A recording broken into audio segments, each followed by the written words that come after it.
حصل لي موقف غريب جدا مع الفنان الكبير محمد صبحي وانا رايح اصور معاه. الفنان محمد صبحي معروف ان هو دايما صارم وحاد في مواعيده وفي كلامه وفي كلماته وفي شغله في كل حاجه. طبعا كلنا عارفين ان الفنان الكبير محمد صبحي عنده مدينه سنبل على طريق مصر اسكندريه الصحراوي، والمفروض انا رايح اصور في اليوم ده معاه.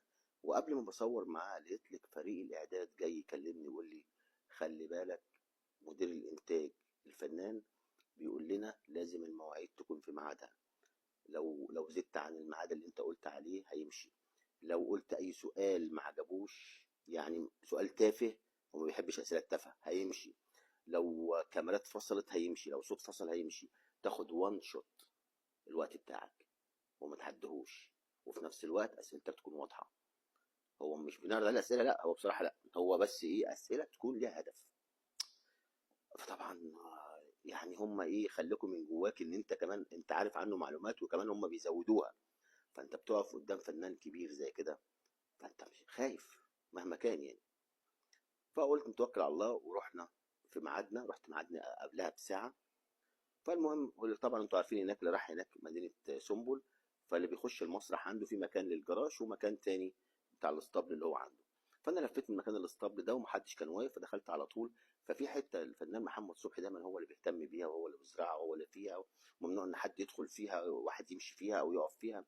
فهي دي يعني بتاعته كده يعني.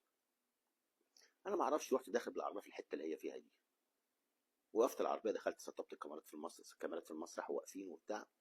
لقيت لك بقى مدير اعماله جاي: مين اللي حط العربيه في الحته دي؟ مين الفنان جوه خارب الدنيا؟ ده قاعد يزعق، ده موده بقى مش عارف ايه، ده بيزعق جامد، هو هيلغي الحلقه. يا جدعان ده طبعا كاميرات وفلوس وناس ودنيا يا عم بس في ايه طيب؟ ازاي ده ممنوع ان حد يدخل في المنطقه دي يمشي؟ ازاي يحطوا العربيه هنا؟ مين اللي حط العربيه هنا؟ طبعا انا بقيت واقف فمش عارف اعمل ايه. هو الفنان بيزعق جوه وانا مش عارف اعمل ايه دلوقتي. رحت انا كمان بقى واقف، نادي على اي حد: يا محمد، مين السواق؟ فين السواق الحمار بتاعي اللي حط العربيه هنا؟ ازاي يحط العربيه السواق الحمار؟ مخصوم منه 5 ايام. وانا مفيش سواق معايا، انا اللي بسوق داخل وانا اللي واقف اصلا عايز ارد الموقف اساسا. دخلت جري بقى على الفنان محمد صبحي، قال لي تعالى، ده هو عايز مين صاحب العربيه. دخلت له: يا فنان اخبارك ايه؟ انا خصمت له 5 ايام، الحمار السواق اللي بره ده ازاي يقف في الحته دي؟ غبي، ده غبي. انا بهدلته مشيته. قال لا لا لا ما تمشيوش. ما بهدلته، ما فيش كلام بصراحه يعني.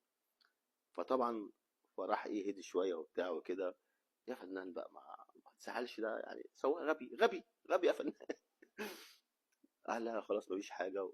والراجل قام خلى على المسرح، قعدنا نتكلم بصراحه. يعني ذوق جدا، راجل رحوب جدا، راجل بيتكلم بطريقه يعني انا بحبه جدا. راجل هادي، راجل مثقف، عنده مبادئ ومبادئ رهيبه. انا سالته سؤال، قلت له: ايه اكتر حاجه بتبكي الفنان الكبير محمد صبحي؟ قال لي: بلدي، خوفي على بلدي. ولما بيبكي بياخد اوضه لوحده كده وبيبكي فيها بعيد عن الناس. الراجل ده يا جماعه مش هنلاقي زيه تاني.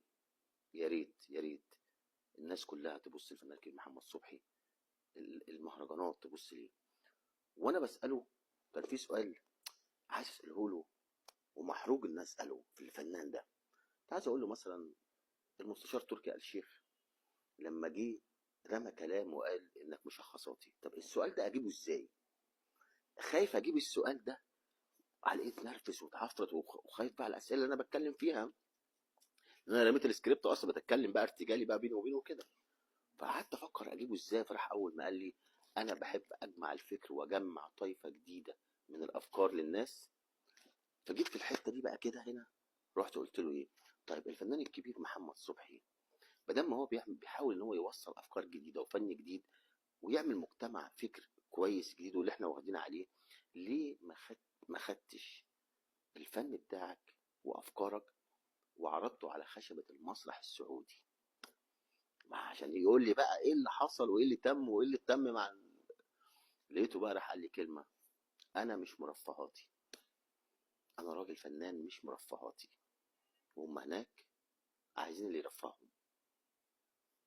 طبعا الكلمة دي هنيجي نبص بقى للفنان احمد حلمي لما جه عمل الحركه اللي دلوقتي على المسرح وعاد في شعبه، وفي واحد فنان قاعد يبكي على بلده ولو حاجه ضايقته على اللي بيحصل فيها، يبقى نقول هو ده الفن.